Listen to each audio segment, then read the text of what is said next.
এবং এখন আমরা যেটি দেখছি লক্ষ্মীপুরে যে সরকারি স্কুল, সেই সরকারি স্কুল মাঠে কিন্তু লাখো লাখো মানুষের ঢল যেটি আমরা দেখতে পাচ্ছি। স্কুলের ভিতরেও কিন্তু আমরা মানুষের সমাগম দেখতে পাচ্ছি এবং আমরা বাইরে ছিলাম, দর্শক যেমনটি বলছিলাম বাইরে ছিলাম, বাইরেও কিন্তু প্রায় 1 কিলোমিটার জুড়ে রাস্তা।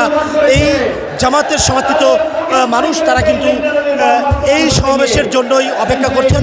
বিশেষ করে মাঠে কিন্তু আমরা দেখতে পাচ্ছি কানায় কানায় পরিপূর্ণ, মাঠে কিন্তু মানুষের ঠাঁই নাই। যেমনটি আপনাদের যদি দেখানোর চেষ্টা করি, মানুষ কিন্তু দাঁড়িয়ে আছেন, তারা কিন্তু এখানে বসে নাই এবং সেই দাঁড়িয়ে থাকা মানুষ তারাও যে এখানে খুব সঠিকভাবে দাঁড়িয়ে থাকতে পারছেন এমনটাও কিন্তু নয়, বেশ একটা ঠেলাঠেলিও করছেন তারা।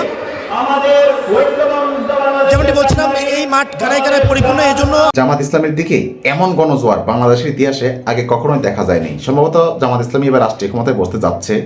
বিএনপি যারা বিচক্ষণ, বুদ্ধিমান এবং জ্ঞানী লোকেরা আছেন, এবার জামাত ইসলামীকে এবং জামাত ইসলামী দাঁড়িপাল্লাকে একটু ভেবে দেখতে পারেন।